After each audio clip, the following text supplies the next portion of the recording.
Healthcare practitioners want more clarity in scope and responsibility when it comes to taking informed consent from patients. That's according to a work group formed in March to review this and disciplinary processes by the Singapore Medical Council. Elizabeth Nyo with more on the work group's interim update today. Now, according to the work group, a lack of clarity can lead to over-informing and defensive practices by doctors. Now, this means overloading patients with more information and treatments than necessary in the interest of protecting themselves from accusations that patients were not adequately informed. But this, in turn, could affect patient safety and lead to higher healthcare costs. The work group appointed by the Health Ministry said it received feedback that some practitioners are also unsure of what to do or how to do what's required of the practice. As such, the ministry is considering changing the test doctors currently use to guide them on how much information to give patients. The work group also noted that the new test should be sufficiently flexible and not just prescriptive, so that patients' interests are best served and doctors fairly treated. Another recommendation is to enhance current guidelines so practitioners have more certainty on aligning their practices with the community.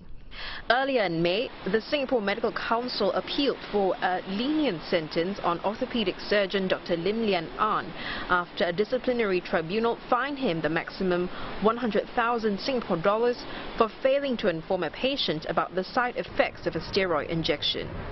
The decision saw doctors petition the ministry to clarify its stand on the taking of patients' informed consent. One doctor told CNA that the test must consider the different specializations of practitioners and the variety of patients encountered.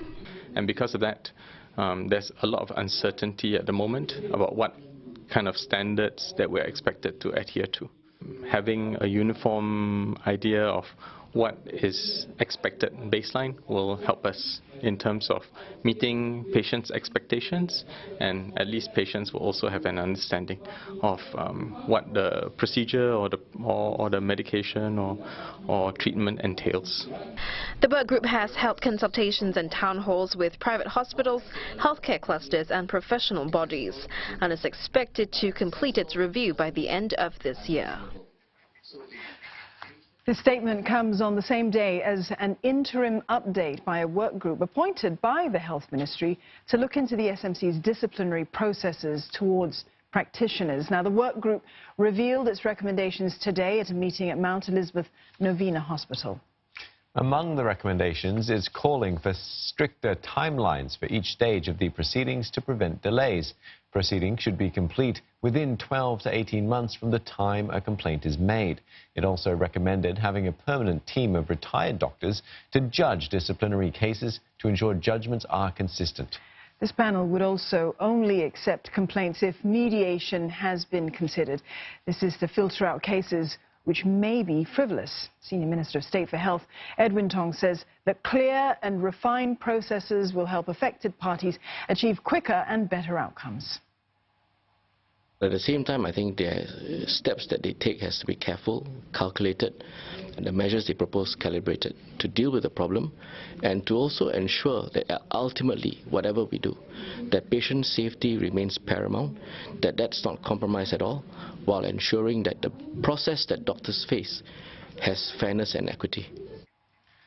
Meanwhile, SMC will apply to the appeals court to quash a conviction against a doctor who had breached a patient's medical confidentiality. This is after new information on the case emerged. The medical watchdog said in a statement that the new information raises doubts on what happened, so it is appealing to have a conviction set aside in the interest of justice. In 2015, psychiatrist Dr. Su Xuan Chiang of the National University Hospital gave a patient's medical information to her brother, who had posed as her husband when he called the hospital. And Mr. Su pleaded guilty to not verifying who the man was and was fined $50,000. Fast forward to this year, and the SMC says it will apply to the High Court for an extension of time to appeal for the fine to be reduced. The patient's brother had later published his account of the incident on social media, claiming that the patient's husband was with him during the incident. Today, SMC said that it had approached both the patient's brother and husband to record their statements, which were not obtained by the Complaints Committee prior to its referral of the patient's complaint against Dr. Su for a formal inquiry by a disciplinary tribunal.